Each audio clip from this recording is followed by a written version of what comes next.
Our next project is an implementation of a game I think most of you know called Rock, Paper, Scissors, and you basically play this game. Let's say you and somebody else disagree on a movie you want to see. So maybe you'll play Rock, Paper, Scissors once or several times, best 2 out of 3 or 3 out of 5, however you want to do it, to see whose choice wins. And so the basic idea is, well, let's look at our instructions. So I'm going to click on my question mark here. And let's see, so it's called rock, paper, scissors. You press the appropriate button to select rock, paper, or scissors. So the way that my code works is that the player, the human playing the game, clicks on either rock, paper, or scissors. Now, Scratchy is also going to choose rock, paper, or scissors. And it's independent. We don't know what each other is going to pick. Even though Scratchy, who's representing the computer basically here, he could know what I'm selecting ahead of time, but he doesn't.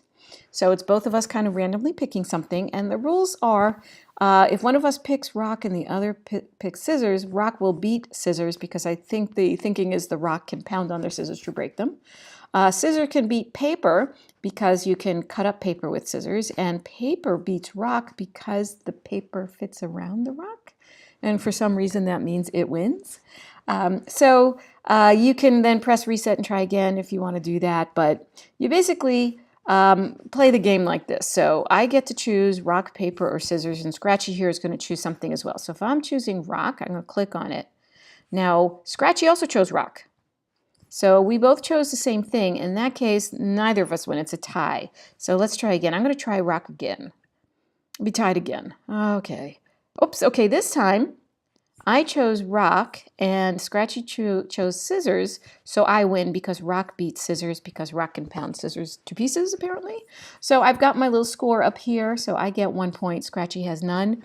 So at this point, you're like, well, let's see if I can catch up. So let's try again. I'm going to pick paper. We tied. He also chose paper. So I'm going to choose paper again. I just clicked on it again. Now this time Scratchy chose scissors. Scissors beat paper, so he gets a point. Let's say I want to choose scissors now. Well, we tied again. Let me try it again. Oops, Scratchy won this time. I chose scissors, but he chose rock, so he wins. So you can basically keep trying different choices.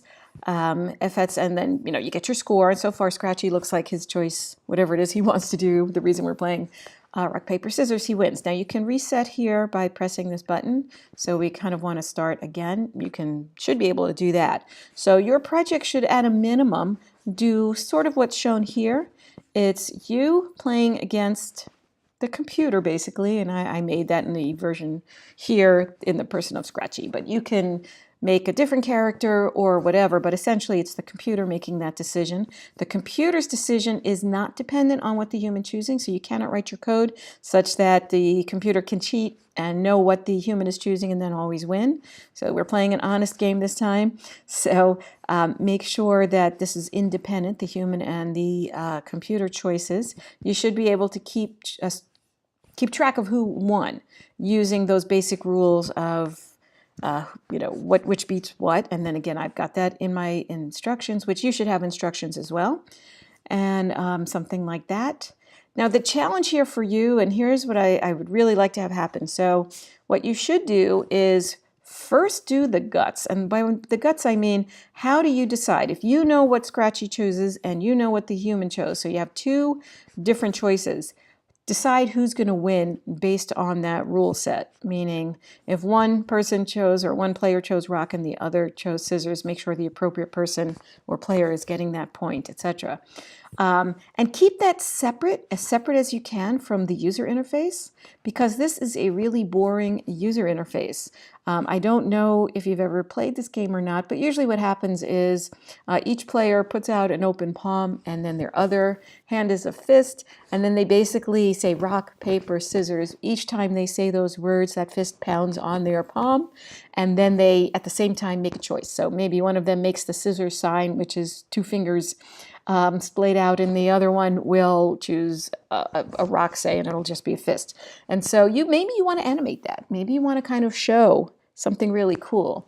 So I want this to be one where first get the guts working, that you can actually do this. So maybe you have a version kind of like this, but it's boring. And then I want you to kind of use your imagination and be creative and think of a really cool way for the user to choose their rock, paper, scissors, and for the computer or whatever sort of sprite you're using to represent the computer, how they choose it. There should be a reset button. There should be scores that you're keeping track of. You can maybe add a few couple of cool things. Maybe something different happens when there's a tie. Maybe you have some scheme about who can win if there's a tie, or I just want you to have a little more creativity here. But I do want you to do the part where you are doing the actual guts.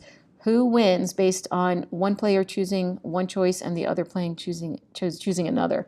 I did create a video which I will put in the description, and if I can figure it out, also it will appear above the video, on if then else control blocks, because you're going to need those here. So if you want a little extra information on those, I highly suggest you look at that. Otherwise, happy coding. Thanks for watching.